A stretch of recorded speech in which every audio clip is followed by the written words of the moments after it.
Tantor Audio, a division of Recorded Books, presents Surrender, Submit, Serve Her, the definitive guide to enacting female leadership and embracing the female-dominated household, by Barrett Msc. Narrated by Wendy Tremont King. Disclaimer: this book is intended as a marital aid. It is meant to assist couples seeking to embrace a female-dominant lifestyle. It is not absolute, and is not intended to be used in lieu of couples therapy. Use the suggestions in this book at your own discretion. The author makes no claims that the ideas contained in this book will work for you. He hopes they will. Foreword. This is not secretly a book about sex. There are no pictures in this book. There aren't even any illustrations. Yes, there is a whole section at the end devoted to it, and this book will indeed touch on sex in a female-dominant lifestyle.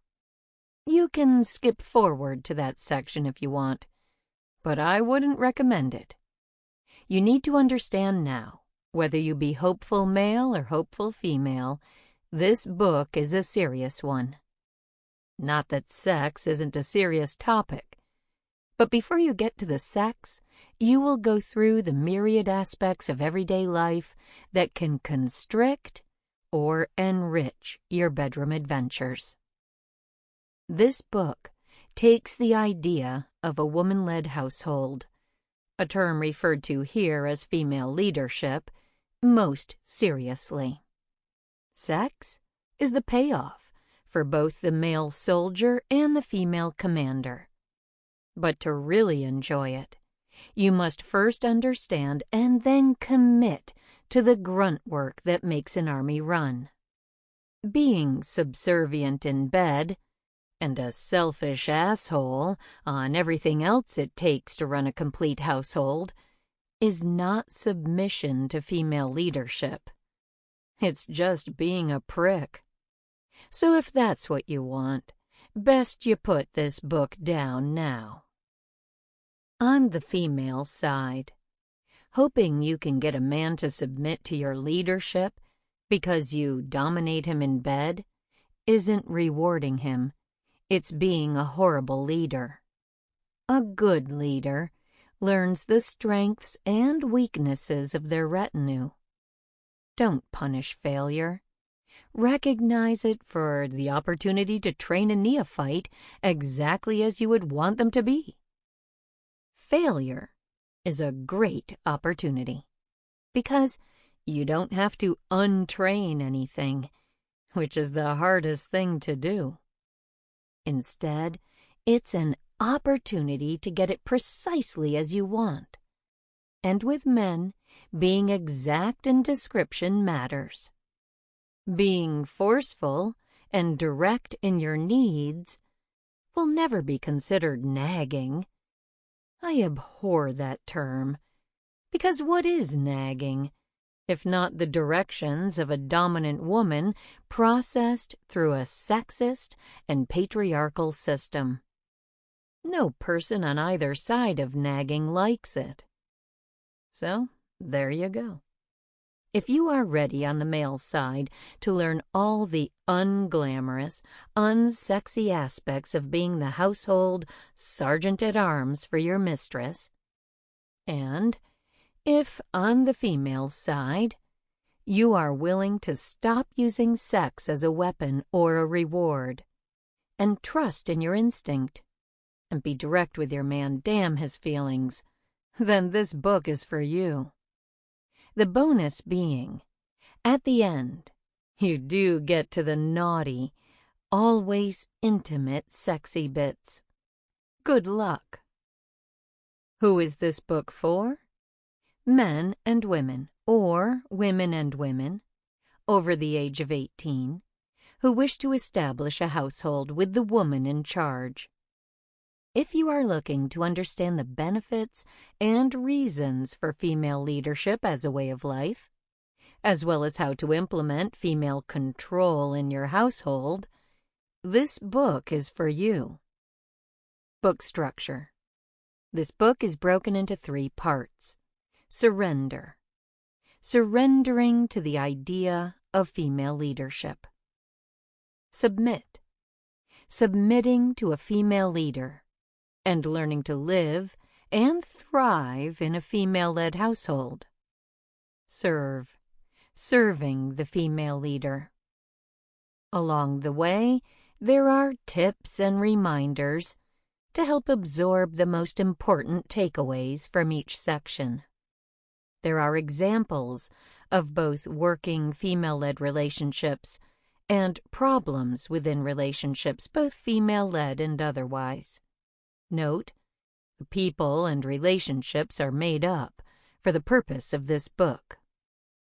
At the end, there is a glossary of terms used throughout the book. How to read this book. This book is intended to be read aloud. This can either be done by the man who hopes to serve or the woman who hopes to lead. What should happen, no matter who reads it aloud, is that the female leader should feel free to stop at any point in order to discuss points of contention or agreement. It's crucial that she feel confident to stop and say, "That doesn't work for me," or "I don't want that," or even, "This is what I've been trying to explain but couldn't. Don't worry about offending me. I can take it." This book is meant to be a guide and a set of tools for you, but not an end-all be-all. No relationship is one-size-fits-all, so you shouldn't expect that everything in here will fit your needs or be something you like. It is of major importance that the female leader feel free to voice her concerns and agreements at any time along the way. It is better to catch disagreements with the text early rather than later. Remember, she has the right and should feel comfortable to stop the reading at any time to voice concerns, disagree with, or otherwise discuss what was just read. Though this book is meant for both female leaders and male followers, the book is written mainly from the perspective of teaching the male how to serve the female. This is just a practical way of writing it. Mostly, the female knows how to lead, since it's a quality she is born into, and also, there is much more to teaching a man to serve than teaching a woman to lead. Introduction. When she first suggested it, I laughed. Who wouldn't? She laughed too, but she brought it up again later that week. By the 4th time she brought it up, I was willing to at least listen to it. I was very resistant to the idea. It all seemed so stupid. This idea my girlfriend had some natural authority over me. But then, I recited the pledge to her. She had me repeat it until the giggles were gone and I was focused on her. At that moment it made total sense to me. It was natural after all. Alex, 35. First, the bad news. This book is probably only going to apply to about 10 or 15% of the population. A lot of women simply don't want to be leaders of their household or at work. A lot of men don't want to be foot soldiers. But just as there are a certain percentage of men who want to be leaders, so too there are women in equal numbers who want to lead just as much as men do. In fact, women are natural-born leaders, mothers even more so. But they are susceptible to second-guessing and gaslighting, and this keeps many strong women from leading. This is a holdover from the Victorian society that sold female sexuality as threatening, and female power even more so. Victorian men were terrified of female power. which is why they dressed their women in constricting whalebone corsets, reversed property laws, and criminalized sex. Even the female orgasm was labeled a myth, and the symptoms of a female orgasm were labeled histrionics, hysterica being Greek for the uterus, in need of psychological intervention. The simple truth is, some of the strongest and longest-lasting rulers in the Western Hemisphere have been women. Queen Victoria, ironic, isn't it? Queen Beatrix of the Netherlands, Queen Elizabeth Tudor, etc. And she ain't called Catherine the Average, she's Catherine the Great, fabled for her leadership and her sexual prowess. Of course, sexism and male panic didn't stop when Queen Victoria died. It continued unabated through the 20th century and on to today.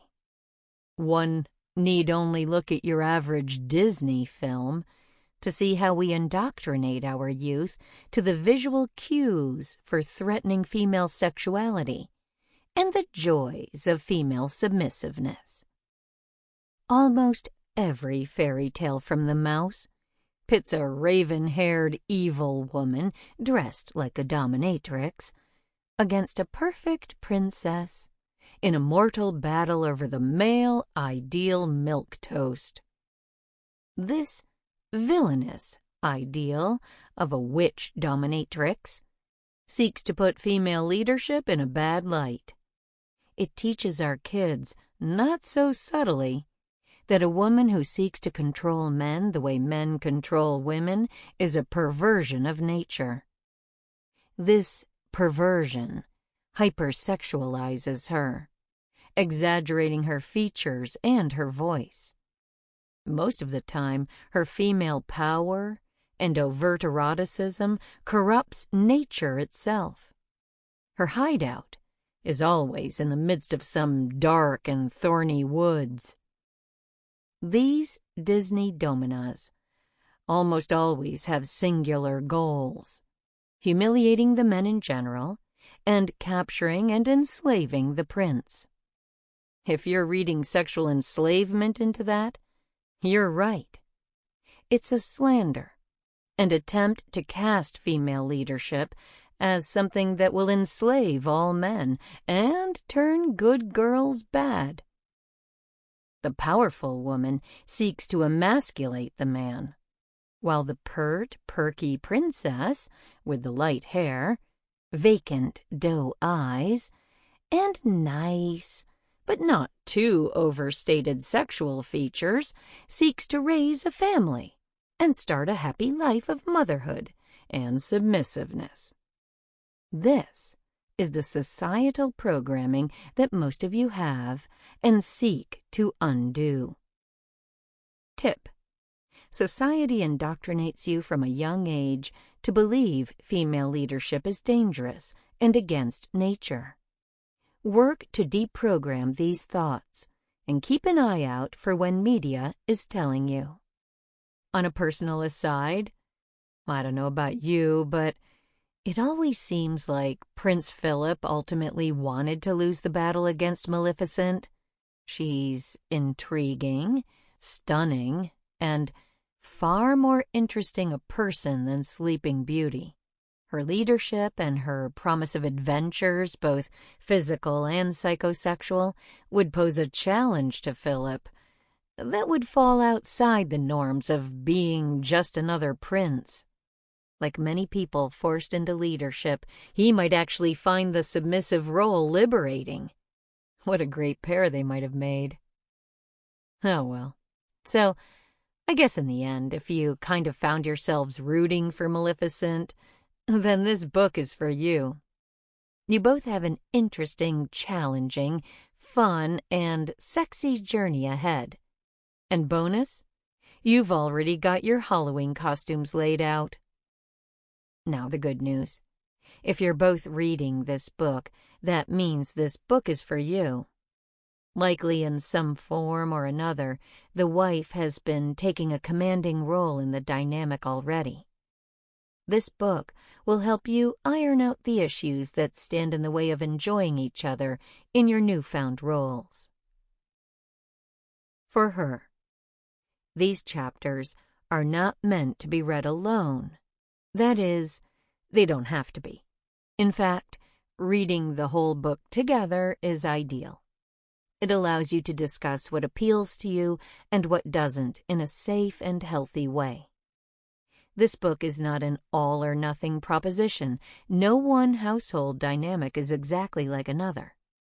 Think instead of this book as a box of tools that will help you craft your female-led household, and you can pick and choose which tools work the best in forging the ideal pairing. So, the first question should be, what do you hope to get out of this? Here are some good options. Greater satisfaction in a relationship. Lower stress levels. Decreased arguments, decreased misunderstanding. A smoother running household in less time. Greater sexual satisfaction and excitement. Greater sense of self and your value. More confidence.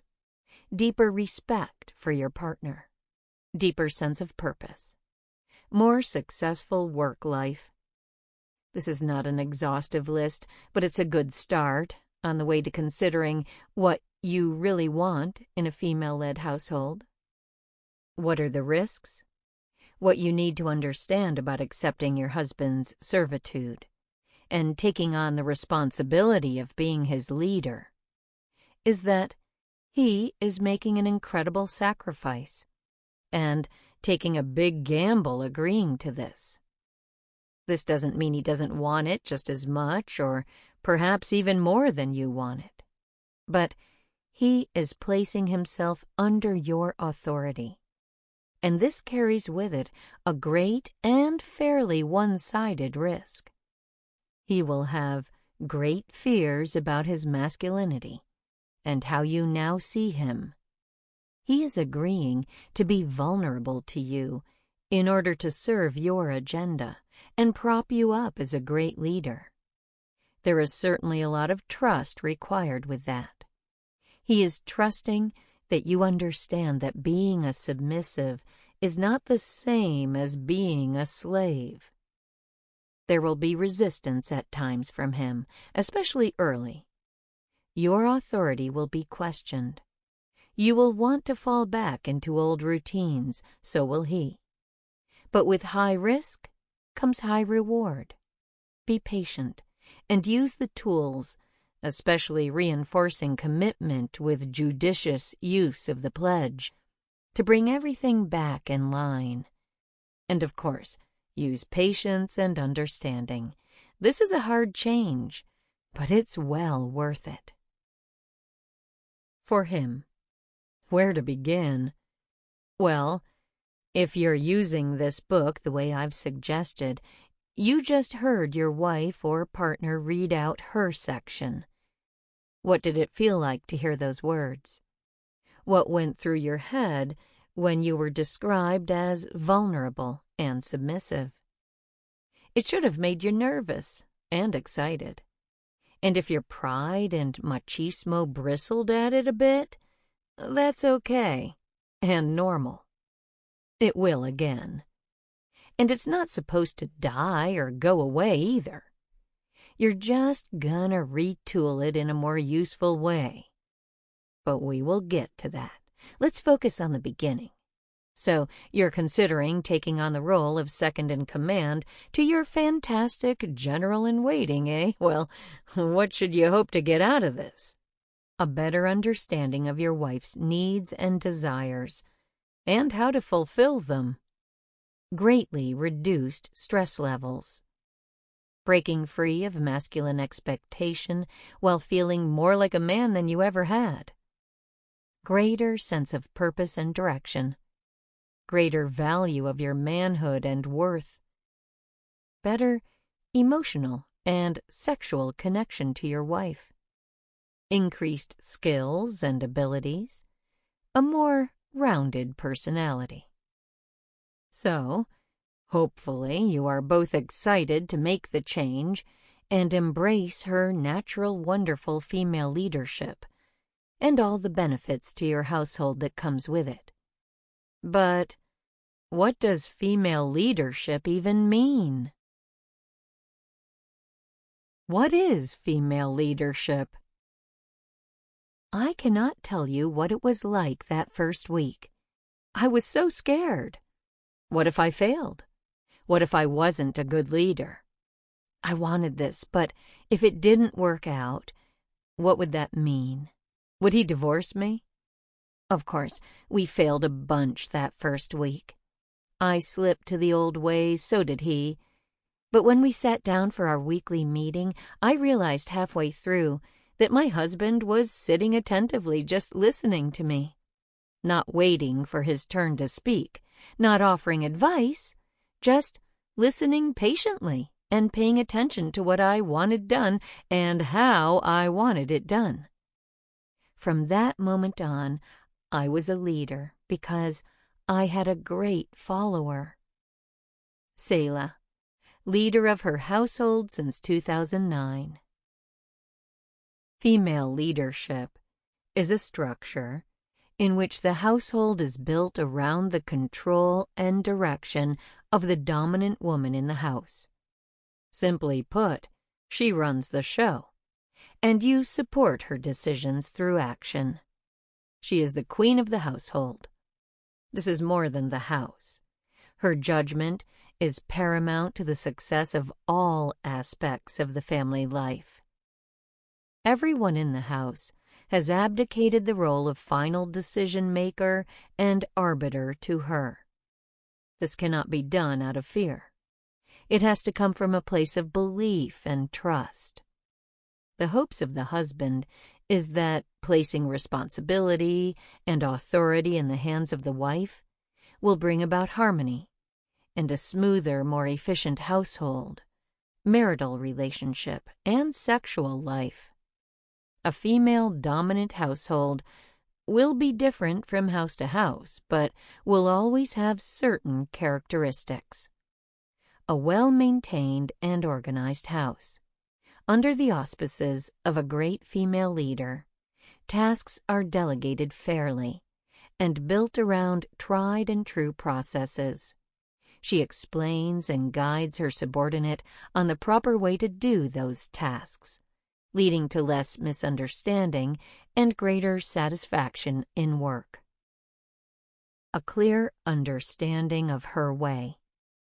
The husband abdicates controlling the narrative on how things should be done, and agrees to please his female leader by not only accomplishing tasks, but accomplishing them in the fashion she desires, even if there may be different acceptable ways to do it. The goal isn't to just get something done, but to finish it in a way that doesn't require policing or the dreaded nagging. A balanced budget. Female leadership won't make you rich, but it will reduce greatly the stress of money. The husband may often be the one tasked with handling bills and the budget, with the underlying understanding that on all matters of expense, her word is the final word. A strong feeling of connectedness. Often, relationships suffer because couples retain a large sense of individualism, which leads to conflict. I characterize those marriages as roommates with benefits. That is less than ideal and doesn't last. The female-dominant household is one filled with trust, and two people depending on the other to allow them to work towards their strengths. When in harmony, the relationship seems like a real we, as opposed to she and I, or me. A rich and deeply satisfying sex life. There will be a greater emotional sexual connection, filled with deep and unique experiences guided by the direction of the female leader. The emotional connection forged by the vulnerability that comes from male surrender, combined with the female leader's sense of well-being derived from her successful leadership of the household, will lead to interconnectedness, experimentation, and immensely pleasurable intimacy. Remember, she runs the show, and you support her decisions through your actions. A few working examples. Alexandra and Michael. 6 months ago, Michael accepted Alexandra's authority over their household and has constantly worked to improve for her. There have been ups and downs, but mostly ups. Both are happier than they have ever been in their relationship and life in general. One of the consequences of Alexandra's leadership has been an increase in savings. Michael wants to spend the $1,500 on a new television, whereas Alexandra wants to put it towards paying off the car. Alexandra wants to reward Michael for the hard work and agrees that they can get a new TV, but the $600 one.